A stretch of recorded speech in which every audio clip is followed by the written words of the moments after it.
இந்த மேடையில் ஏவிஆர் அவர்கள் வருகிறார்கள். எழுத்தாளர், பத்திரிகை நூலினுடைய பிரதியை பெற்றுக்கொண்டு ஒரு சில வார்த்தைகள் இங்கே பேச வருகின்றார்கள். ஒரு ஆங்கில பத்திரிகையோட ஆசிரியர் திரு ஏவிஆர், அது தவிர எழுத்தாளரும் கூட. இப்போது அவருடைய ஒரு ஆசி உரை. அனைவருக்கும் வணக்கம். நிறைய பேருக்கு சற்று குளிரால ஒரு நடுக்கம் இந்த அவையில் இருக்கு என்று தெரிகிறது. எனக்கு வேறு ஒரு காரணத்தினால ஒரு நடுக்கம். ஏனென்றால் அவர் சொன்ன அந்த இன்ட்ரோடக்ஷன் நான் இல்லைன்னு நினைக்கிறேன். ஏவிஆருங்கிறது என் பேர், நான் பத்திரிகை ஆசிரியர் அல்ல. அது என்ன குழப்பத்தில் என்னை கூப்பிட்றாங்கன்னு தெரியல. எனவே ஒரு பெரிய ஆப்பர்ச்சுனிட்டி, ஒரு அருமையான புக்கு கிடைத்து விட்டது. நான் பேசக்கூடியவர்கள் திரு ராம்மோகன் அவருடைய சேர்ந்து சில இலக்கிய பணிகள்லாம் ஆற்றிருக்கேன், அவ்வளோதான். சில நூல்கள் எழுதியிருக்கிறேன். ரமணோதயத்தில் 20 ஆண்டுகளாக எழுதி கொண்டிருக்கிறேன். திரு ஆசிரியர் அவர்கள் எங்கள் குடும்பத்தோடு நெருங்கிய தொடர்புடையவர் என்பது தவிர எனக்கு இங்கே பேசுவதற்கு எந்த விதமான அருகதையும் இல்லை. ஐயா, நீங்கள் ஏதோ ஒரு பத்திரிகையின் ஆசிரியர்னு ஒரு குறிப்பிட்டீங்களா? எந்த பத்திரிகையின் ஆசிரியரும் இல்லை. அப்படி சொன்னாங்க, எனக்கு மன்னிச்சுக்கோங்க. உங்கள் ஆசீர்வாதம் நடந்தால் ரொம்ப சந்தோஷப்படுவேன். இனிமேல் ஆனாக்கா நன்றி. இது சில 10 தசாப்தங்களுக்கு முன்னால் the women characters of Kalidasa என்ற நூல் எழுதப்பட்டது. அது அந்த காலத்தில் 50கள் 60களில் மிகவும் ரொம்ப வெரி பாப்புலர் புக். ஏனென்றால் பெண்கள் தான் ஒரு கதையை எடுத்து செல்லக்கூடியவர்கள், நடத்தி செல்லக்கூடியவர்கள். சிசேம் அண்ட் லிலீஸ் என்று ரஸ்கின் அவர்கள் ஒரு நூலை எழுதினார். அதில் அவர் குறிப்பிட்டார், ஷேக்ஸ்பியருடைய எல்லா men characters are weak except 3, whereas all his women characters are great except 3 என்று ஒரு கருத்தை முன்வைத்தார். அதில் சில கான்ட்ரவர்சிஸ் இருந்தது. ஆகையினால ஐயா அவர்கள் காவிய நாயகியர் என்ற அந்த தலைப்பு எடுத்த ஆரம்பத்திலேயே he has won the battle. அருமையான ஒரு தலைப்பு. இந்த நூலை நான் இன்னும் படிக்கவில்லை, படிக்கப் போகின்றேன். அவருக்கு வாழ்த்துக்கள் ஐயா. அடுத்த புத்தகம் சீக்கிரமே வர வேண்டும். நன்றி, வணக்கம். அடுத்ததாக அவர் எழுதிய விசாவை என்கிற நூலும் 20ஆம் தேதி அன்னைக்கு வெளியாக இருக்கின்றது. இதே போல் மாபெரும் ஒரு திருவிழாவாக நடக்கப் போகிறது. இந்த நூலினுடைய பிரதியினை பெற்று சிறப்பித்திருக்கக்கூடிய பேனாக்கள் பேரவையின் ஒருங்கிணைப்பாளர் திரு NC மோகன்தாசன் அவர்கள் மேடையில் வந்து நூலாசிரியரை பாராட்டி வாழ்த்துரைக்குமாறு பணிவொன்றோடு கேட்டுக்கொள்கிறோம். எல்லோருக்கும் வணக்கம்.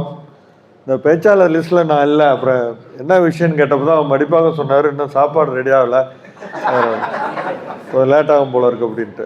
ஏன் அதுக்காக யாரை வேணாலும் கூப்பிட்டு பாவம் இருக்கிறவங்களெல்லாம் கொலை பண்ணணுமா? பாரு வந்திருக்கவங்களெல்லாம் அது இல்லை. அவங்க ராஜ்குமார் சார் வந்து எனக்கு அந்த இதில் பார்க்கும்போது அவங்க வாஜ்பாய் ஃபோட்டோ தான் ஞாபகம். அவரை பார்க்கும்போதெல்லாம் ஃபோட்டோவிலையும் அதுலேயும் வாஜ்பாய் ரொம்ப பிடிக்கும், அதனால இவரை பிடிக்குது. இது பாருங்க, நான் பேசக்கூடாதுன்னு அந்த ஒழுங்காக பேசுன்னு ஒய்ஃபை கூப்பிட்றாங்க. அது அவரோட அந்த கவிதை திறமை, அவர் எங்கள் குரூப்லலாம் அவர் போடுற பதிவுகள், ஃபேஸ்புக்கில் அவர் போடுற பதிவுகள் எல்லாமே அதெல்லாம் படிப்போம், ரொம்ப பிடிச்சிருக்கு. அவரோட உதவும் குணம். இப்போ எங்களுக்கு வந்து எதுனாலும் யாராவது சேவை உதவி பண்ணுறாங்கன்னா நான் உங்களுக்கு அடிமையாகிடுவேன். அது மாதிரி அவரோட அந்த பண்பு அதெல்லாம் ரொம்ப பிடிச்சிருக்கு. இந்த மாதிரி ஒரு நிகழ்ச்சி சிறப்பாக ஏற்பாடு பண்ணியிருக்காரு. ராம்கி சார்லாம் ஹெல்ப் பண்ணியிருக்காங்க. இது சிறப்பாக நடக்கிறதுக்கும் இந்த புத்தகம் வெளியீட்டுக்கும் வாழ்த்தியவர்களுக்கும் வந்தவர்களுக்கும் எல்லோருக்கும் வாழ்த்துக்கள், நன்றி. நூலினுடைய பிரதியை பெற்றிருக்கிறார். சாப்பாடு தயாராகலாம் அவரை கூப்பிடல. 170 புஸ்தகம் எழுதியிருக்கார். ஒரு எழுத்து அரக்கன். அதுவும் வேலை பார்த்துட்டே எழுதியிருக்கார்.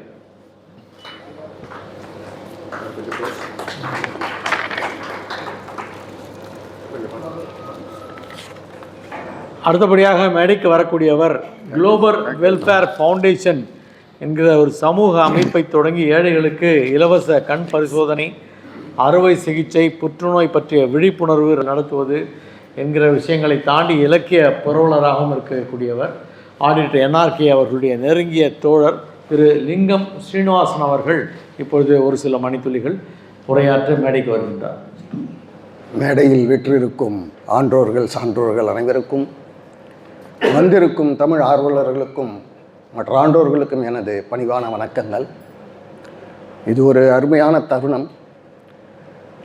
தமிழ் புத்தக வெளியீடு மிக அற்புதமாக ராஜ்குமார் அவர்கள் அதை வடித்திருக்கின்றார்கள். அது வடித்த விதமே எனக்கு பிடித்திருந்தது. எப்போதுமே எனக்கு ஒரு புக்கு கையில் கொடுத்துட்டா இந்த ஃபஸ்ட் பேஜ் பார்ப்பேன், அதுக்கப்புறம் கடைசி பக்கம் பார்க்குற வழக்கம் உண்டு. அந்த கடைசி பக்கத்தை முழுசாக படிச்சுருவேன். அதுதான் எனக்கு இன்ஸ்பிரேஷன், அந்த புக்குக்குள்ளே என்ன பண்ணுறது அப்படின்னு. அப்புறம் புக்கை அப்படி புரட்டுறது, எந்த இடத்துல கை நிற்குதோ அதை படித்து பார்க்கறது. அதுக்கப்புறம் அணிந்துரை. இந்த அணிந்துரைக்கு முன்னாடி ஜென்ரலாகவே பப்ளிஷர்ஸோட ஒரு வியூஸ் இருக்கும். இந்த புக்கில் அது இல்லை. எனக்கு அது ரொம்ப ஆச்சரியமாக இருந்தது. எப்போவுமே ஒரு புக்கு வந்ததுன்னா பப்ளிஷர்ஸோட வியூஸ் இருக்கும். இதில் இந்த புக்கில் இல்லை. அதனால் அணிந்துரை, அப்புறம் வாழ்த்துறை. அதை விட இந்த இடத்துல முக்கியமாக சொல்ல வேண்டியது, நான் பேர் சொல்கிறதுக்கு முன்னாடியே I request all of you please stand up, give a standing ovation to mister T.N. Radhakrishnan.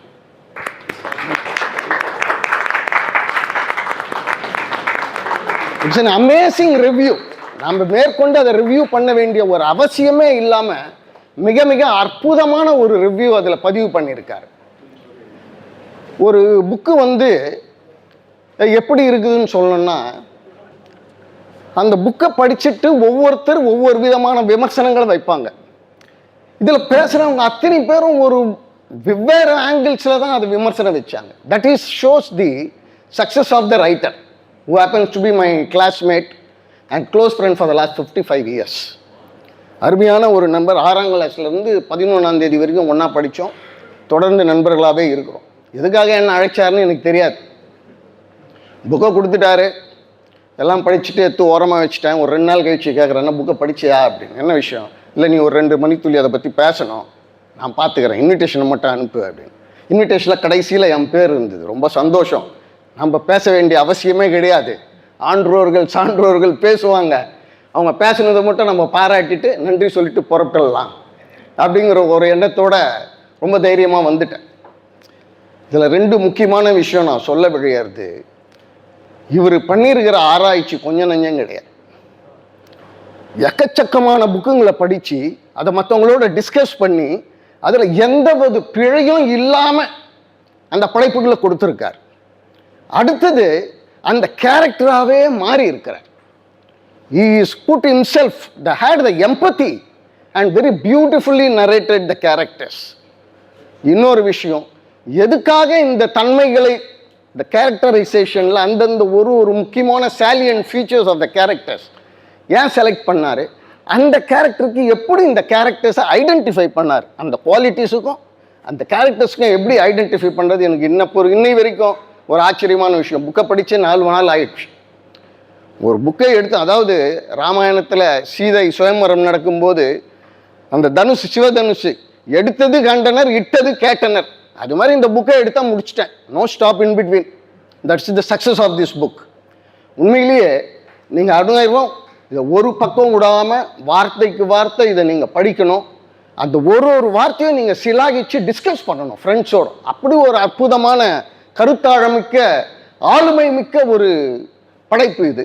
அவருக்கும் அதை வெளியிட உதவியவர்களுக்கும் அவரை வாழ்த்தி இந்த இலக்கிய பதிவில் நுழைய வைத்த திரு ராம்மோகன் அவர்களுக்கும் எனது மனமார்ந்த நன்றிகள், வாழ்த்துக்கள். Thank you very much. லேனாவும் பாஸ்கரும் 57 வருஷமாக ஃப்ரெண்ட்ஸு. அது மாதிரி லிங்கம் ஸ்ரீனிவாசனும் ராஜ்குமாரும் ஃப்ரெண்ட்ஸ் என்பதை இன்னைக்கு வலியுறுத்தி சொல்லியிருக்கிறார், பாராட்டி பேசியிருக்கிறார். அவருக்கு எமது நன்றி. அனர் என்கிற ஒரு சிறுகதை நூலை வெளியிட்டார். அந்த தலைப்பை பற்றியே பல பேர் ஆராய்ச்சி பண்ணி பேசினாங்க. புஸ்தகத்துக்கு அப்புறமா தான் வந்தாங்க. இந்த புஸ்தகத்தை நேரடியாகவே பேசிட்டாங்க என்னென்னு இருக்குன்னு. இப்போ அடுத்து பேசக்கூடியவர் தன்னுடைய தந்தையாருடைய புகழை மட்டுமே வைத்து இங்கே உலவாமல் தனது புகழை மென்மேலும் ஓங்கிக் கொண்டிருக்கக்கூடிய 700 கதைக்கு மேலே எழுதியிருக்கக்கூடிய ரவி நவீனன் அவர்கள் நிறைய புஸ்தகம் எழுதியிருக்கார். எழுதிட்டே இருக்கிறதுக்கான பிளான்லாம் வச்சுருக்கார். அவர் வந்து சிவப்பு ரோஜாக்கள் 2.0 ஹீரோ மாதிரியே இருக்கார் பாருங்க. இப்போ அவருடைய ஒரு வாழ்த்துறை. அனைவருக்கும் வணக்கம். இது ஒரு காவிய நாயகன் இந்த இன்விடேஷன் அனுப்பிச்சு வந்திருக்க ரவிநவீனன் அப்படின்னு ஃபோனில் சொன்னார். அந்த போஸ்ட் பார்த்தா காவி கலர் உருமாலை கட்டின விவேகானந்தர் மாதிரி இருக்குது. அந்த பேச்சு அவர் தோரணையெல்லாம் பார்க்கும்போது விவேகானந்தருக்கு சூட் ஆகுமான்னு தெரில. அதனால் அவருக்கு ஒரு விக்கு வச்சு நம்ம பிக் பாஸ் கமல் மாதிரி இருக்கார். அவர் வந்து அந்த காவிய நாயகர் இன்விடேஷன் பார்க்கும்போது அதில் நம்ம பொன்னியின் செல்வன் த்ரிஷா, ஐஸ்வர்யா ராய், அப்புறம் அந்த ஔவை சமூகி, அந்த மாதிரி படங்கள்லாம் பார்த்துட்டு சரி இது ரொம்ப சுவையான ஒரு நிகழ்ச்சியாக இருக்கும்னு நினச்சிட்டு தான் வந்தேன். பார்த்தா அப்புறம் இலக்கியமாக பேசிகிட்டு இருக்காங்க. இந்த காப்பியங்கள்லாம் பற்றி பள்ளிக்கூடத்தில் 35 மார்க் வாங்குறதுக்கு பெரும்பாடுபட்டு படித்ததே பெரிய வேலையாக இருந்துச்சு. அதனால் நமக்கு அந்த ஏரியாவில் பழக்கமே இல்லை. அதுக்கு பதிலாக மணிமேகலை பெற்றெடுத்த லக்குவணன் அவர் மணிமேகலை பிரசுரம் வச்சு சரி அதன் மூலமாக அட்சய பாத்திரம் மாதிரி எந்த டைட்டில் எந்த புக்கு கொடுத்தாலும் சரி படிச்சுட்டு பிச்சு உதறதுக்கு பாடியிருக்கணும். இன்றைக்கி ஏன் தெரியல பாட சொல்லியிருந்தேன். அப்புறம் அதுக்கு எங்கள் அண்ணன் பிரபுசங்கர் அவங்கெல்லாம் வந்து இவங்கெல்லாம் அந்த சப்ஜெக்ட் நல்லா பேசிடுவாங்க. எனக்கு வந்து நண்பர் ராஜ்குமார் அவர்கள் இன்னும் அதிகமான அளவில் வெளி உலகத்துக்கு தெரியப்பட்டு அவருடைய புத்தகங்களும் அவருடைய எழுத்துக்களும் அங்கீகரிக்கப்பட வேண்டும் என்ற ஒரு ஆவலிலே இந்த வாழ்த்துறையை வழங்கி இந்த அவை நிறைந்த இந்த கூட்டம் இன்னும் பெரிய ஒரு அவையிலே மிகப்பெரிய விருது வாங்கக்கூடிய அளவுக்கு அவருடைய எழுத்து செல்லும் என்ற ஒரு நம்பிக்கையை வாழ்த்தாக தெரிவித்து வாய்ப்பினை அளித்த அனைவருக்கும் நன்றி, வணக்கம். எல்லாருக்குமே வந்து இரவு உணவு உண்டு என்று நல்ல நீங்கள் நன்றி போய் லேட்டாக சாப்பிடணுன்ற பயம்லாம் வேண்டாம். ரொம்ப தேங்க்ஸ். இப்போ வந்து ஓவியர் சரண்யா அவர்கள் மேடைக்கு அழைக்கப்பட்டு கௌரவிக்கப்பட இருக்கின்றார்கள். ஓவியர் சரண்யா அவர்களை மேடைக்கு வருமாறு தாழ்மையோடு கேட்டுக்கொள்கிறோம். காவிய நாயகர் புத்தகத்துக்கு முதல்ல எழுத ஆரம்பிச்சுட்டு ஒரு 4-5 நாயகர்கள் எழுதிட்டேன். எழுதி இன்னும் 4-5 பேர் எழுதணும் அப்படின்ற சமயத்தில் இதற்கு ஒரு புத்தக அட்டை வந்து நாம் தான் டிசைன் பண்ணணும் அப்படின்னு யோசிச்சுட்டு இருக்கும்போது மலர்வனத்தில் வாங்க திருமதி சரண்யா அவர்கள் ஓவியர், தலை சிறந்த ஓவியர். எனக்கு தெரிஞ்ச வரைக்கும் ரவிசங்கர் இருக்கார் இல்லையா, பெரிய ஓவியர், அவரை போலவே ஒரு தத்ரூபமாக வரையக்கூடிய ஒரு அற்புதமான ஓவியர். அவருடைய ஓவியங்களை நான் மலர்வனத்தை பார்த்தேன், அவ்வளோ இம்ப்ரெஸ் ஆகிட்டேன். அதனால அவங்ககிட்ட அந்த பணியை கொடுத்தேன். பாருங்க, அதில் 10 பேர் நீங்கள் சார் ரவி சொன்ன மாதிரி பொன்னியின் செல்வன் மாதிரி எல்லாரையும் கொண்டு வந்து ஒரே இடத்துல அருமையாக வரைஞ்சிருக்கிறாங்க. அது மட்டும் இல்லை, ஒவ்வொரு முகமும் வித்தியாசமாக இருக்குது. பாருங்க, ஒரே மாதிரி ஒரு பெண்ணுடைய ஒரு முகம் மாதிரி இல்லாமல் ஒவ்வொன்றும் எவ்வளோ வித்தியாசமாக அழகாக வரைஞ்சிருக்காங்க. அவங்க மிக்க நன்றி. என்னுடைய புத்தகத்துக்கு வெற்றிக்கு அதுவும் ஒரு பெரிய காரணம் இருக்குது.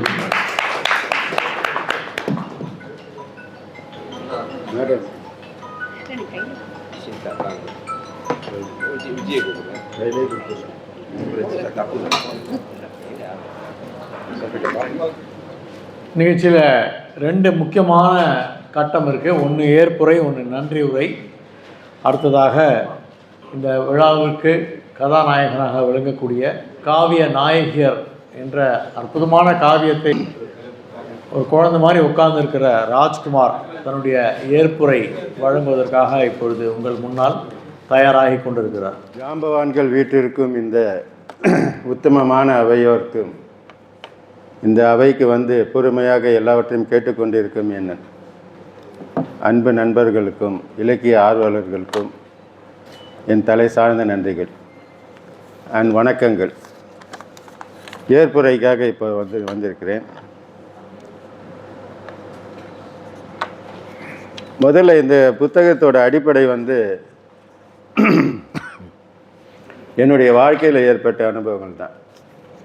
அந்த அனுபவம் பற்றி நான் அப்புறம் சொல்கிறேன் நன்றிக்காக. ஆனால் அந்த அனுபவத்தை அந்த புத்தகங்களை பற்றி படிக்க நேர்கையில் 9ஆம் நூற்றாண்டில் ஔவையார் ஒருத்தர் வாழ்ந்திருக்கிறார். அதான் ராதாகிருஷ்ணன் சொன்னார் 7 ஔவையார்கள் இருக்கிறார்கள் என்று. ஆனால் இவர் 9ஆம் நூற்றாண்டில் வாழ்ந்த ஒரு ஔவையார். அவர் திருக்குறள் வடிவில் 7 சீர்களில் வீடு பேரை அடைவது எப்படி என்பதை பற்றி அழகாக எடுத்துரைத்திருக்கிறார். அதை எனக்கு அறிமுகப்படுத்தியவரை என்னுடைய குரு திரு ராமோகன் அவர்கள்தான். அவருக்கு நன்றி. அது 310 பாக்களில் வீடு பேற்றை அடைவதற்கு உண்டான வழிகளை பற்றி அவர் சொல்லியிருக்கிறார். திருவள்ளுவர் அறம்பொருள் இன்பம் என்று பாடியிருக்கிறார். அவர் வீடு பேற்றை பற்றி சொல்லவில்லை. இவர் வீடு பேற்றிற்காகவே அந்த 330 குறட்பாக்களை படைத்திருக்கிறார். அதில் முதல் குறள், உடம்பினை பெற்ற பயனாவது எல்லாம் உடம்பினில் உத்தமனை காண். இந்த உடம்பை பெற்ற பயனே நம் உள்ளத்தில் உள்ள உத்தமனை காண்பதே அப்படின்ற ஒரு உண்மையை சொல்கிறார். அந்த உத்தமனை நாம் எதற்காக காண வேண்டும்? நாம் இப்போது சந்தோஷமாக தான் இருக்கிறோம், நமக்கு எல்லாமே கிடைத்திருக்கிறது. நாம் எதற்கு உத்தமனை காண வேண்டும்? அதற்கு திருவள்ளுவர் சொல்கிறார், பிறவி பெருங்கடல் நீந்துவர் நீந்தார் இறைவனடி சேராதார். இறைவனடி சேரலைன்னா இந்த பிறவி பெருங்கடலை நீந்த முடியாதுன்றார். ஏன்? அந்த நிலையாமை தான் ஒரே காரணம். நெருநல் உளனொருவன் இன்றில்லை என்னும் பெருமை உடைத்து உலகு. உறங்குவது போலும் சாக்காடு, உறங்கி விழிப்பது போலும் பிறப்பு. அப்படி இந்த பிறப்பு நிலையாமையை கொண்டிருக்கிறதுனால எது நிலையான பேரின்பமோ அதை அடைவது தானே இந்த உடம்பை பெற்ற பயன் அப்படின்னு சொல்கிறார். இதை பட்டினத்தார் அழகாக சொல்கிறார். இது ஏன் நம்ம நிலையாமையை விட்டு நிலைத்த வாழ்வை பெறுவது என்றால் இறைவனுடைய நீழலை அடைய வேண்டும். அதை எப்படி அடையணும், ஏன் அடையணுன்றதை அவர் சொல்கிறார். அத்தமும் வாழ்வும் அகத்து மட்டே விழியம்பழுக மெத்திய மாதரும் வீதி மட்டே விம்மி விம்மி இரு கைத்தலை மேல் வைத்தரும் மைந்தரும் சுடுகாடு மட்டே. உங்களுக்கே புரியும் இந்த பாட்டு.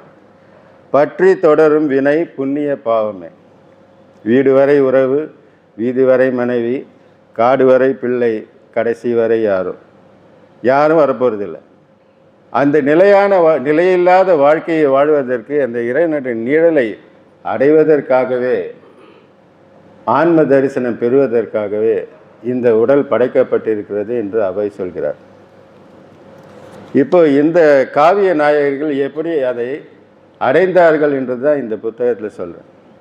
காவிய நாயகர்கள் ஊர்மிளை ஆயுள் தண்டனை பெற்றாள், அவளுடைய ஒப்புதல் இல்லாமையே. மணிமேகலை கணிகையர் குலத்தில் பிறந்தால், மாதவியை தவறாக பேசிக்கொண்ட சமூகத்தில் பிறந்தால். ஆனாலும் சோழ இளவரசன் அவளை காதலிக்கிறான், அவளுடைய காதலையும் மறுக்கிறாள். மறுத்து என்ன செய்கிறாள்? புத்தனை தேடி போகிறாள். இந்த நிலையில்லாத வாழ்க்கை எனக்கு வேண்டாம் என்று சொல்லி புத்தனை தேடி போகிறார். சபரி அவள் ஒரு வேடுவர் தலைவனின் மகள். அந்த வேடுவர் குலத்திற்கு சாதாரணமாக இருக்கும் அந்த விலங்குகளை அடித்தல், கொல்லுதல், புசித்தல், இதை எதுவுமே அவள் விரும்பாதவள். அந்த மாதிரி அந்த பழக்கங்களை எல்லாம் செய்யும் போது இவள் ஆக்ரோஷமாக எதிர்ப்பவள். அதனாலேயே சிறு பிராயத்திலேயே அவளை காடு கடத்தி விடுகிறார்கள். வேடுவர்கள் எல்லாம் காட்டில் தானே இருப்பார்கள். அதனால் அவளை காடு கடத்தி விடுகிறார்கள். அந்த காட்டிலிருந்து வேறொரு பகுதிக்கு செல்கிறார். அங்கு மாதங்க முனிவரை சந்திக்கிறாள். அங்கே மாதங்க முனிவரின் சிஷ்யையாகிறாள். அவர் சபரிக்கு ராமனை காட்டுகிறார். ராமன் வரும் திசையை காட்டுகிறார். அன்றிலிருந்து அவள் ராமனின் மேல் பேரன்பு கொண்டிருக்கிறார்.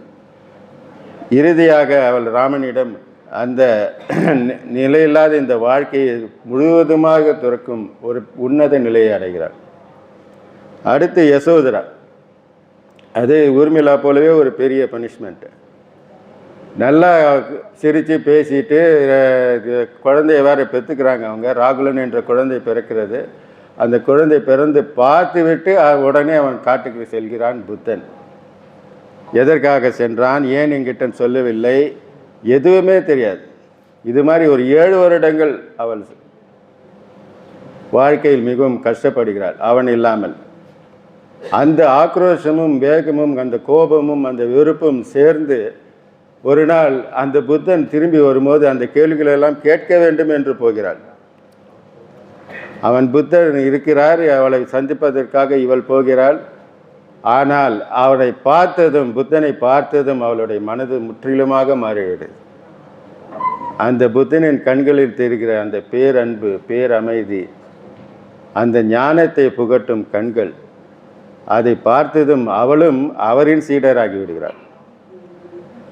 இந்த உலக வாழ்க்கையில் தான் அனுபவிக்காத சுகங்களை எல்லாம் அதை பறித்துவிட்ட அந்த புத்தனிடம் கேள்வி கேட்க வேண்டும் என்று வந்த அவள் அவனின் சீடராகிறாள். அடுத்து மைத்ரேயி, காத்தியாயினி, யாக்கியவல்கியருடைய சீடர்கள். காத்தியாயினிக்கு எந்த ஞானமும் கிடையாது, அவர் சாதாரண பணிப்பெண் மாதிரி. அவளுடைய வீட்டுக்காரர் தான் இருந்தாலும் யாக்கியவல்கியரை அவர் குருவாக மதிக்கிறார். அவருக்கு உகந்த சாப்பாடை சமைப்பது, வீட்டை பார்த்து கொள்வது, மாடுகளை பார்த்து கொள்வது, இதைத்தான் அவள் செய்வாள். அதுதான் அவளுக்கு தெரியும். அந்த வகையிலேயே அவள் யாக்கியவல்கியர் அவரை விட்டு போகிறார். அவர் ஞானத்தை தேடி வெளியே போகிறார். இருந்தாலும் அவரை நினைத்து அவரை தெய்வமாக வழிபட்டு அவள் உன்னத நிலையை அடைகிறாள். ஆனால் மைத்ரேயி கூட இருந்த இன்னொரு மனைவி, அவள் ஞானத்தை தேடி போகிறாள். அவள் கேட்கிறாள், நீ இப்பொழுது என்னை விட்டு போவதனால் என்னால் ஞானத்தை அடைய முடியுமா? நான் பிறவி பேர் இல்லாத அந்த நிலையை அடைய முடியுமா என்று கேட்கிறார். இல்லை, நீயாக அதை தேடிக்கொண்டால்தான் உண்டு. உனக்கு ஒரு குரு கிடைப்பதாலேயே உனக்கு ஞானம் வந்து விடாது, நீதான் அதை முயற்சிக்க வேண்டும் என்று சொல்ல யாக்கியவல்கரை விட்டு அவர் செல்கிறார். இறுதியாக திரௌபதி உடைய வாழ்க்கை அக்னியில் பிறந்தவள். அதனால்தான் அவள் இத்தனை காலம் சமாளித்திருக்கிறாள் இந்த கௌரவர்களை. இல்லை என்றால் யாராலும் இருந்திருக்க முடியாது. நித்திய கண்டம் பூரண ஆயுசுன்னு சொல்லுவாங்கள்ல, அதுதான் திரௌபதிக்கு தான் அது பொருந்தும். அது சொன்ன மாதிரி காமெடி ஆக்டர் வடிவேலு சொல்லுவார், கால் வைக்கிற இடம்லாம் கன்னி வேடி வைக்கிறாங்கன்னு. அந்த மாதிரி திரௌபதிக்கு எங்கே திரும்பினாலும் ஒரு ஆபத்து தான். ஆனால் அவள் இந்த பஞ்ச பாண்டவர்களை எல்லாரும் ஒரு அணைத்து தன்னுடைய பாதையில் அழைத்து சென்று அந்த குருஷேத்திர போரில் வெல்வது மட்டும் இல்லை, மீதி கானகத்துக்கு சென்று அவர்கள் மேலுலகத்துக்கு செல்லும் போது அவர்கள் ஒரு அந்தகார நிலையில், அந்த அந்தகார நிலையிலிருந்தும் அவள் அந்த பஞ்ச பாண்டவரை காப்பாற்றுகிறாள் என்பதை இந்த காவியத்தில் சொல்லியிருக்கிறேன். ஆக இந்த காவிய நாயகர் எல்லாருமே அவருடைய வாழ்க்கையில் பட்ட எல்லா கஷ்டங்களும் இருந்தும் அவர்கள் இறைவனை கைவிடாமல் அவனுடைய பாதையை பின்பற்றினார்கள். இறுதியாக இந்த பிறப்பிறப்பிலிருந்து விடுபட்டார்கள். இதுதான் அந்த சொல்ல வேண்டிய கருத்தினுடைய நோக்கம். இப்பொழுது நன்றி அறிவித்தல். முதலில் என் ஐயா ஆசான் திரு ராம்மோகன், டாக்டர் ராம்மோகன் சாரை தான் நான் முதலில் வணங்கி நன்றி தெரிவிக்க வேண்டும். அது வரைக்கும் நான் ரொம்ப மெட்டீரியலிஸ்டிக்காக இருந்தேன். சாரை பார்த்து அவர் ஒவ்வொரு நாளும் இந்த லன்ச் டைமில் 1 hour லெக்சர் எடுப்பார், ரமணகீதை இதெல்லாம் எடுப்பார். அதை கேட்டு கேட்டு கேட்டு எனக்கு கொஞ்சம் கொஞ்சமாக ஞானம் வந்தது.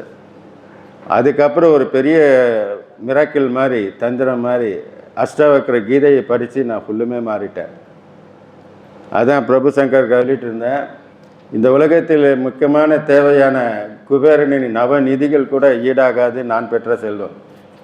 இந்த ஞானம் இந்த ஜென்மத்தில் நான் பெற்றது அடுத்த ஜென்மம் அதில் கூட தொடர்ந்து வரும். ஆனால் இந்த நவநிதியை பெற்றோம்னால் இந்த பிறவிலேயே அது அழிந்துவிடும். நான் இறந்தவுடனே வேறு யாராவது எடுத்துக்கொண்டு விடுவார். ஆனால் இந்த ஞானத்தை யாரும் எடுத்துக்கொள்ள முடியாது, அடுத்த ஜென்மத்திலையும் வரும். அதுபோல தானே சுந்தரர் இருக்கிறார். சுந்தரர் அது மாதிரி தான் பூர்வ ஜென்ம புண்ணியத்தினால தான் அவருடைய அந்த தேவார பாடல்கள் ஏற்றிருக்கிறார். திருஞான சம்பந்தர் 13 வயதில் ஞானப்பாலை அருந்தி 16 வயதில் ஜோதியில் கலந்தார். அதுபோல் அந்த ஞானம் எனக்கு பெற்றதனால் நான் பெரிய நீதியை அடைந்தேன். அது ஐயாவுடைய காரணம்தான். அடுத்து நான் நன்றி சொல்ல விரும்புவது ராம்கி அவர்களுக்கு. நான் அதுவரை புத்தகங்களாக எழுதி ஒரு பப்ளிஷர்கிட்ட கொடுத்து அது போகுதா விற்கிதா இல்லையான்னு தெரியாமல் உட்காந்துருக்கும் போது ஐயாவுடைய பழக்கம் எனக்கு ஏற்பட்டது. அதில் தான் அவர் நடத்தி நின்ற அந்த 3 இதழ்கள், இப்போ 3 அப்போ 1 தான் இருந்தது, அந்த இதழ்கள் எழுத சொன்னார். அவர் தான் என்னை முதல்ல என்கரேஜ் பண்ணார், பத்திரிகையில் எழுதுங்க அப்படின்னு. அப்படி நீ எழுத ஆரம்பிச்சது தான் இந்த பாப்பா இருக்க பாகவதம். அது 90% எழுதின பிறகு தான் அது ஒரு புத்தகமாக வந்தது. அது மாதிரி இலக்கிய உலகுக்கு என்னை அறிமுகப்படுத்த வருகிறார். அந்த இலக்கிய வட்டத்தில் இருந்த எல்லா நபர்களையும், இலக்கிய ஜாம்பவான்களையும் அப்போது தான் நான் சந்திக்க நேர்ந்தது. அப்போது நான் சந்தித்த மகத்தான மனிதர் திரு NCM அவர்கள். அவரை போல ஒரு தன்னலமில்லாத ஒரு இலக்கியவாதியை பார்க்கவே முடியாது. அவர் தான் மட்டும் சென்று ஒரு பெரிய மனிதர்களை எல்லாம், பெரிய இலக்கிய ஜாம்பவான்களெல்லாம் சந்தித்து அளவலாவி மகிழாமல் தன்னுடன் கூட இருக்கும் மற்ற இலக்கிய நண்பர்களையும் கொண்டு கூட்டி சென்று அவர்களோடு உரையாட வைத்து அவர்களுடைய அனுபவங்களெல்லாம் பெற வைத்த அந்த மாபெரும் பணியை அவர் செய்து கொண்டிருக்கிறார். அவருக்கு என் தலையாய வணக்கங்கள். இந்த எளியனை மதித்து திரு AVR அவர்கள், AV ராஜகோபால் ஐயா அவர்கள் வந்து என்னை வாழ்த்தியது மிகவும் பெருமைக்குரியது.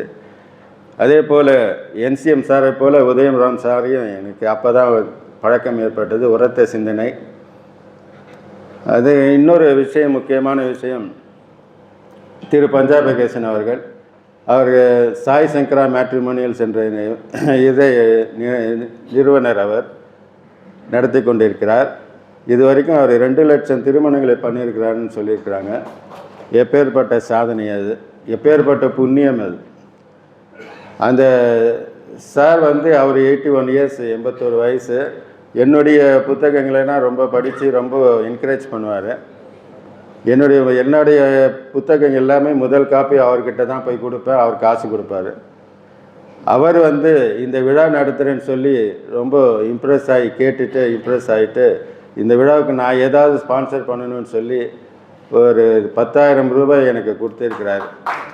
இந்த விழாவுக்கு உண்டான கேட்டரிங்கு, டீ காஃபி செலவு நான் ஏற்றுக்கிறேன் அப்படின்னு சொல்லி அவர் கொடுத்துருக்கிறாரு. அவரின் தயவால் இன்று இரவு நேர உணவு தயாராக இருக்கிறது நம்மிடம்.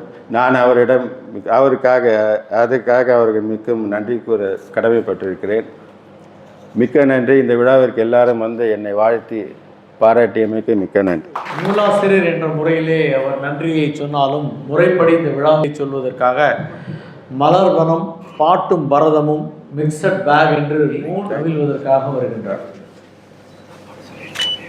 அப்படிங்க பாருங்க பாருங்க பாருங்க சார் சார் எல்லோருமே விழா நிறைவில் உணவு இருக்கு, யாருமே உணவு அருந்தாமல் செல்ல வேண்டாம் என்று அன்போடு கேட்டுக்கொள்கிறோம். சார் போட்டு அப்படியே கொஞ்சம் பாருங்க சார். இந்த மெயின் என்ட்ரன்ஸ் வழியாக போய் இடது பக்கமாக வெளியில் போனோம் நம்ம டைனிங் பண்ணுறதுக்கு. கொஞ்சம் வெயிட் பண்ணுங்கள். நன்றி உரை, அப்புறம் நாட்டு வாழ்க்கை, அதுக்கு பிறகு விழா நிறைவு. வாங்க வாங்க சார், போட்டுட்டு இந்த பக்கம் பாருங்க, கொஞ்சம் பாருங்க சார். ஓகே.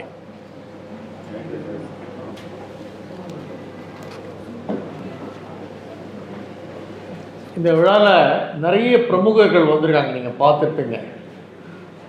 80 வயதை கடந்த மிகவும் சுறுசுறுப்பாக இருக்கக்கூடிய NR சம்பத் அவர்கள், ஓவியர் கிருஷ்ணன் அவர்கள், அமுதா பொற்கொடி அவர்கள், மடிப்பாக்கம் வெங்கட் அவர்கள், நிறைய பேர் வந்து இந்த விழாவுக்காக தன்னுடைய நேரத்தையும் ஒத்துழைப்பையும் நல்கியிருக்கின்றார்கள். அதே போல் சுஸ்ரீ அவர்கள் வந்திருக்கிறார். நிறைய பேர் வந்திருக்காங்க. அனைவரையுமே நாங்கள் மிகுந்த நன்றியோடு பாராட்டி மகிழ்கிறோம்.